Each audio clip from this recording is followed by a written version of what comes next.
We last saw our hero conquer the Cerulean City gym after defeating the trio of Violet, Daisy, and Lily. Ash wonders what Sora is doing down in Vermillion, but remembers his recommendation to go to Saffron City and challenge the gym leader there.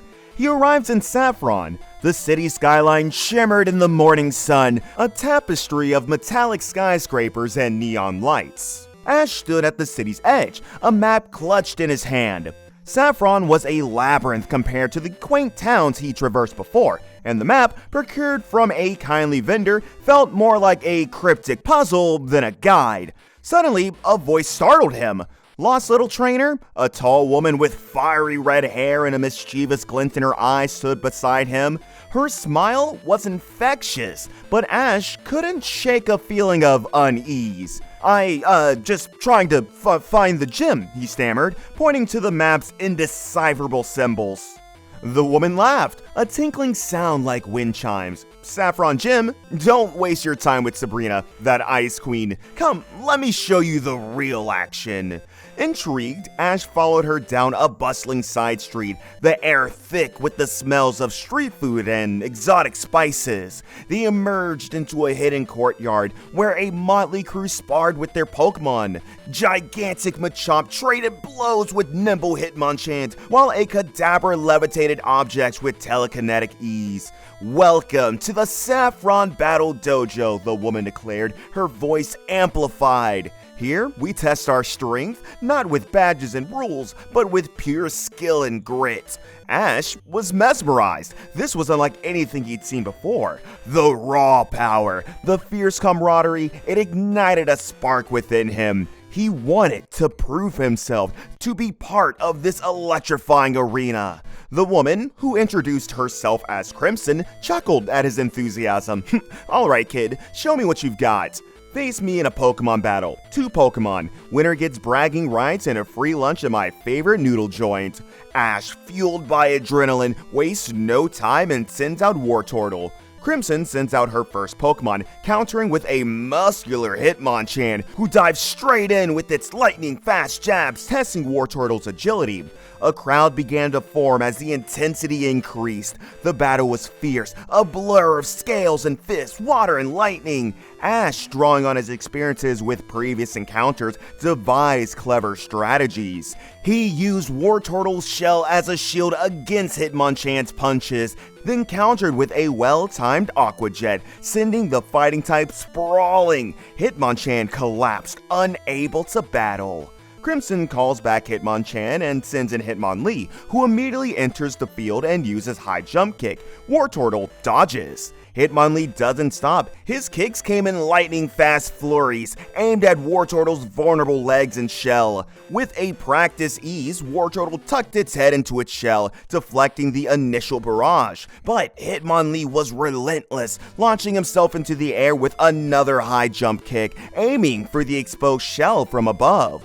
This time, Ash knew a simple block wouldn't suffice. He had to turn Hitmonlee's speed against him. Wartortle, he called out, his voice calm yet urgent. Water gun, but aim high.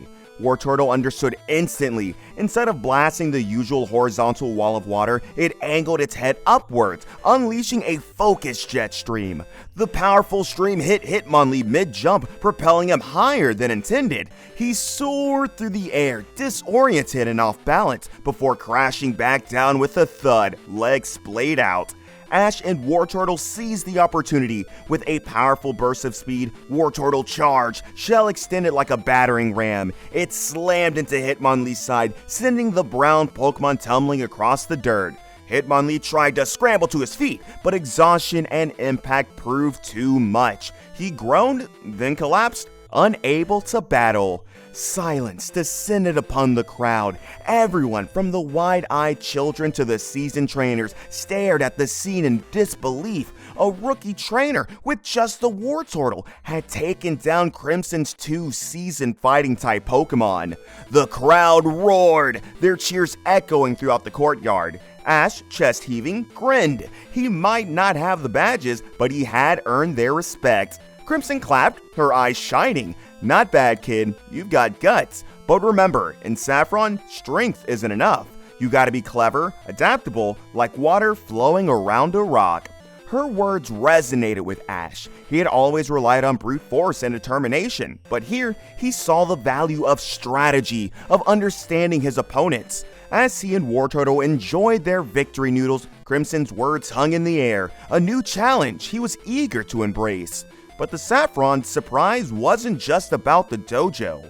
As Ash explored the city, he stumbled upon a hidden underground market, a hive of activity teeming with shadowy figures and whispers of illegal Pokémon battles. He witnessed cruelty he hadn't imagined, Pokémon forced to fight for the amusement of gamblers. He knew he couldn't ignore it. He had a newfound sense of responsibility, a desire to protect the vulnerable creatures he had come to love. He sought out Crimson, the dojo no longer just a place for training, but a potential ally in his fight against the darkness. Crimson, however, was wary. "This isn't our fight, kid," she warned. "These are dangerous waters, and Sabrina, with all her faults, maintains a fragile order here." Ash was unfazed though. He wouldn't be swayed. He had tasted victory, felt the thrill of competition, but also the weight of responsibility. He wasn't just a trainer anymore, he was a protector, a champion of the weak. And so, as the sun dipped below the saffron skyline, casting long shadows on the city's metallic giants, Ash made a choice. He wouldn't challenge Sabrina for a badge, not yet. He had a different battle to fight, a fight that would test his courage and his newfound understanding of Pokémon. He stepped into the darkness of the underground market, his heart pounding, Wartortle by his side. This was the real Saffron surprise, a test not just of his skill, but of his character, and Ash was ready to face it. Ash plunged into the dark alleyways. Crimson's word echoed in his ears, a stark warning against the dangers lurking beneath Saffron's neon glow. "It isn't your fight. Just focus on getting the gym badge." Ash, arrogant but a heart of gold, was not about to let this continue. He had no map, no plan, just his instincts and a growing empathy for the Pokémon forced into this twisted game.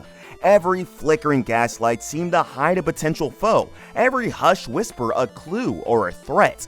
He followed the rhythmic clang of metal on metal, leading him to a cavernous basement lit by flickering flames. In the center of the arena, illuminated by the blood-red glow, stood a hulking Rhydon, its thick armor scarred and gleaming with sweat. A scrawny boy, barely older than Ash, clutched his whip, fear etched on his pale face. The crowd, a grotesque mix of thrill-seekers and gamblers, roared with bloodthirsty glee.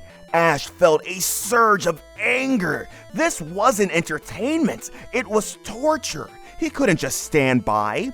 Stepping into the circle, he raised his voice, clear and defiant. "Stop it! Stop it right now! Let him go!" The crowd fell silent, their gaze turning towards him. The boy gaped in disbelief, a spark of hope flickering in his eyes. The Rhydon's trainer, a burly man with a cruel grin, laughed. "Who does this run think he is? This is my business, kid. Get lost before you find yourself in the ring." Ash squared his shoulders, meeting the man's gaze. "This ends now. Let Rhydon and every Pokémon go."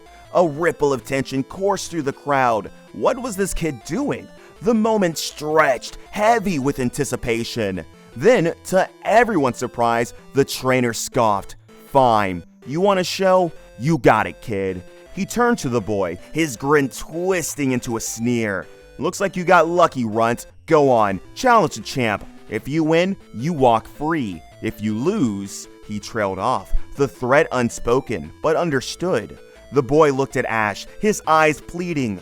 Was this madness? Yet, in Ash's gaze, he saw not pity, but unwavering support. Taking a deep breath, he stepped forward, his small hands tightening around the whip.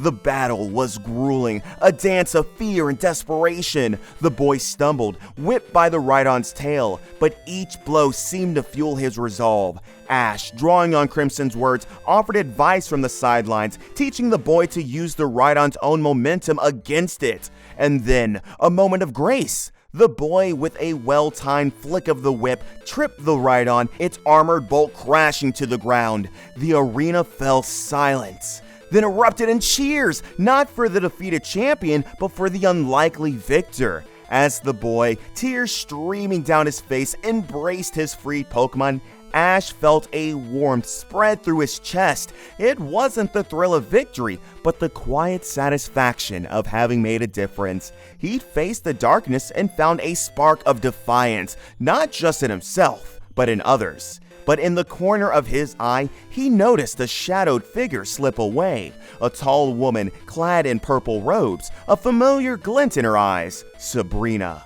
His encounter with the darkness had just taken an unexpected turn, and the Saffron surprise, it seemed, was just beginning. Ash knew his fight was far from over.